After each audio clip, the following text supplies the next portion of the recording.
What is going on, my broskiis? My name is Toadski, back again here to bring you guys yet another One Piece Treasure Cruise video. And yeah, as we know, the S-Snake Sugo-Fest is going to be dropping very shortly. It is dropping tonight as of the recording of this video.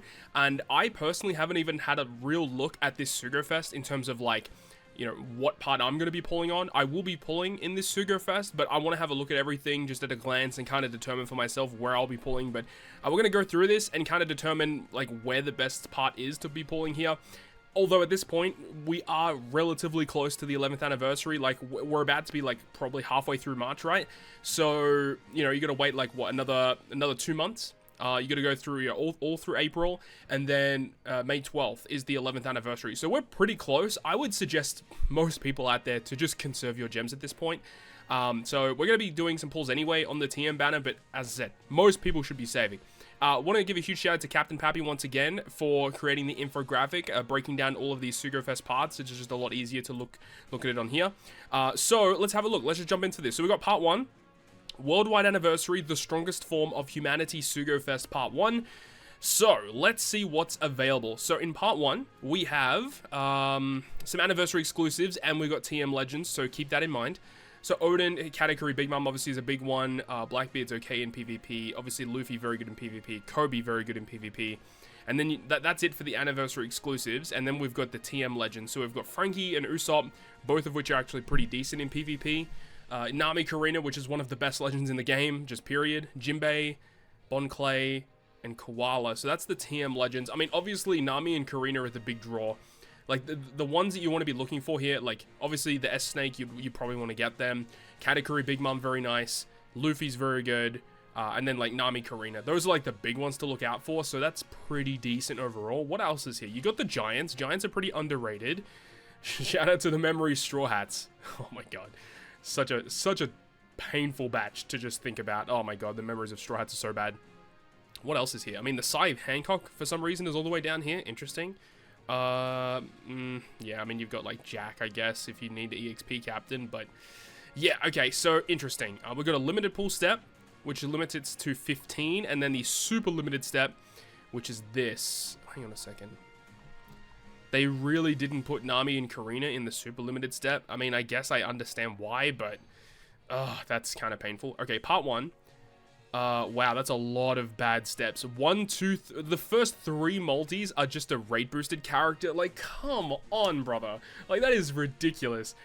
Like, this is supposed to be a celebratory Sugo-Fest. I don't understand why these are just so bad. And I get it's a 12.5% chance to get a red, so you, on average, you should be getting at least 1 red per multi. But, like, this is just ridiculous. Like... These shouldn't exist. Like, this should be something else, really. This should be a lot better than just a rate-boosted character. Step 4, 18, 23, and 28 legend. Wow, that's bad. Step 8 is a limited pool. Step 10, 50% for every poster to be a legend. 15 and 25 is the super limited step, which is right here. And then the step 30 is limited pool anniversary exclusive legend. My assumption is it's going to be Snake, Odin, Katakuri, Big Mom. It would be like just one of these 3 guaranteed on step 30. That would be my assumption. Straight off the bat, personally speaking, I'm not going to be pulling on part 1. This part just doesn't look good to me. Of course, I don't have Odin, but I'm not really missing him either, so I don't really care about it that much. I already have Nami and Karina, so I'm not going to be pulling there. If you don't have Nami and Karina, that's a very big draw because this character is so busted. Like, literally used in every piece of content in the game.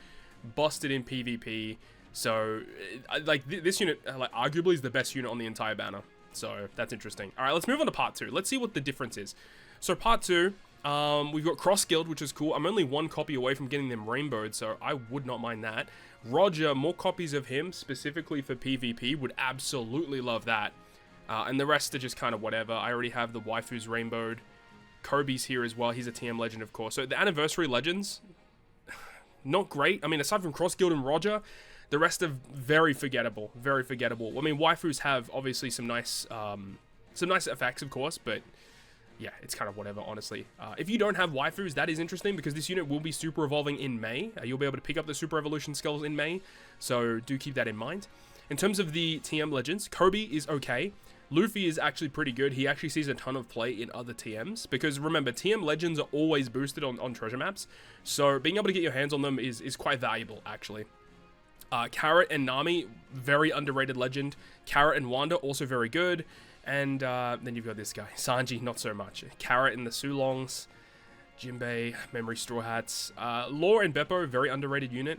Chopper's okay if you need cotton candy dupes, I suppose. Yeah, very forgettable characters here. So, man, it's kind of a shame. Like, part 2 is not that great. What I will say, I mean, we'll get to it. There's something big that I want to talk about in terms of the TM Legends. I'm just kind of pissed off about it, but let's see. What are the steps for part 2? Part 2 and 3.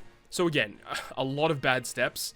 3, 7, 13, 16, 24, 28 is a legend. 10 and 20 is a limited pool legend. So step 10, you're guaranteed to get one of these 10 legends. To be honest, just about every one of these is quite nice to have, for sure. You know, if you end up pulling, like, Robin's okay, but if you end up pulling Robin or, like, Lilith, that's probably the worst case scenario. Jinbei's not great either. But not terrible, I guess. It just feels really bad, man. It really depends on what you're missing, of course. Cross Guild is, like, insanely busted, but, I mean, Nami and Karina are just the best unit. Let's move on to part 3. What's in part 3? We've got Kaido and King, Roger, I mean, Dex, Roger. Okay, you know how I said Nami Karina is the best unit on the banner? I lied. It's actually Roger. Roger is the best unit, but Nami Karina is pretty close. Like, Nami Karina is just insane, right? I mean, I personally use Nami Karina more than Roger, but if you're, like, a beginner, mid-level player, Roger's probably going to be more valuable to you. We got Odin Toki, Sabo, shout out to my man Sabo, pretty good. Luffy and K-Dad. So those are the anniversary exclusive legends. I mean, Roger's a big one and Sabo's a big one. The rest, very forgettable. And then the TM legends, you've got Luchikaku, Atlas, which I still don't actually have yet. Maybe I'll pull part 3. But dupes for these guys would be nice, but I don't actually have Atlas yet, so that's interesting. And then you got Green Bull, Bonnie, and Izo or Kiku, very underrated as well, like, just very useful, great special, good in a lot of treasure maps, great support effect as well, very underrated. Halloween Uta, which I recently pulled from a ticket, I just uploaded a video about her, doing a showcase with this unit. She's pretty decent overall, very underrated, I think. We've got Garp, we've got the rest of these guys here. I mean, who's actually worthwhile here? None of them. I mean, this Bonnie, actually, shout out to Bonnie, fantastic support effect, very, very good unit. And this Momonosuke is also kind of underrated as well. Nami has a pretty good special, I would say. But yeah, it's hard. It's actually tough. I'm definitely going to be juggling between part 2 and part 3. I don't know which one I want to go for. It's either I go for dupes of Roger and Roger, Rayleigh, Gaban and Cross Guild, or I try and get dupes of Dex Roger, which wouldn't be bad either. And I need to get my hands on Atlas too, because I don't have her, because I do have everything on this part except for S-Snake. So I think I'll probably wait for part 3 again. Yeah, I think that's probably what we'll be doing. So remember once again that step 10, you're guaranteed to get one of these 10 legends on part 3, one of these 10 legends on part 2. So yeah, for me personally, I think it's better if I just probably go on part 3. That's what I'll probably be doing. And then the raid boosted rare recruits here, we've got the 2 new ones, of course. This Garp, is this the Garp that came out with the New Year's batch? The one with Dadan? If that is the case, that's actually kind of good, because I didn't end up pulling that Garp during the New Year's Sugo-Fest. So I would love to have that. The 2 new guys from last month, Crocodile and Mihawk are also here, which is good. You've got the Lindbergh and the, what's her name? Bello Betty from the January treasure map as well. So a lot of the recent TM rare recruits are actually here, which I like to see. But the main issue that I have with this Sugo-Fest altogether, I need to pull up the database real quick. The main issue that I have is that the most recent TM legends take so freaking long to actually return to the game. There is one specific TM legend that I have been looking forward to returning for a very long time, and the character has just never ever returned. So let's go ahead and pull up the legend so we can kind of go through them for you guys, if the database would actually load. So like last month, of course, we had Buggy as the TM legend. It is so annoying that these characters just take so long to come back. So this Buggy, very good in PvP. I would love to own this guy, but of course he just hasn't returned yet. So he came out last month. The month before that, in January, we had Mole and Karasu. Also is not back yet. This character, I don't really care too much about. I mean, hey, if I pulled them, I'd be happy about it, but it's not like a unit that I would really go crazy for. But the one that I'm talking about specifically, if I can find it, it's an int unit. Right here, Stussy. I would really want to get Stussy, but she came out in the December treasure map, and she has not returned since her debut, and it is currently March. So, look, even though people are saying like, oh, you know, you gotta wait like 4 months for them to return. Like, it doesn't even matter. Like, it's just dumb. It's just generally really dumb that these legends take so long to come back, and then we get repeats of like the same units every single month. Like Green Bull, when he first came out, he took forever to come back as well. But some units, like I feel like Atlas was like one of these units that has been on like every banner since their release. Nami Karina, when this character first debuted, she was literally on like every single banner, like moving forward in terms of treasure map banners. Like she's been on heaps of banners. It definitely feels like Kobe was on a lot of banners as well.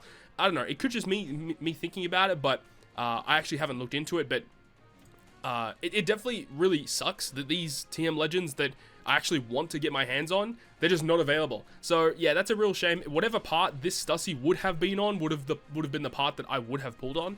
But of course we have to wait likely until next month until this character comes back. So anyways, that's it for the breakdown of the Sugo-Fest. Personally speaking, I think part 2 or part 3 is the best way to go. But it really depends on what you're missing. There are more characters on part 1. It's interesting the way that they've kind of structured this, but it really depends on what you're missing. Like Nami Karina is just such a god tier unit to have. Cross Guild is really good here, and then Dex Roger. They've split up the banners kind of, I wouldn't say perfectly, but they've balanced them quite well, so that there is like pretty good value in every banner. It just depends on what you're missing. Like hypothetically, if you already have Dex Roger, you already have Nami Karina, then I would just go part 2 to get Cross Guild if you don't have him, or Roger if you don't have him. It really is down to your opinion. But as I said at the start, save your rainbow gems for the anniversary. If you're like a mid-level casual player, if you don't spend on this game too much, wait for May. That's going to be the place where you're going to be saving your rainbow gems for the next major Sugo-Fest. But that's going to wrap it up for me. Thank you so much for watching. I hope you enjoyed this video, and if you did, make sure to go ahead and leave a like. And if you want to stay up to date with all the content I post, including more One Piece Treasure Cruise content, make sure to hit the subscribe button down below. I'm that, guys. I'll see you guys within the next video.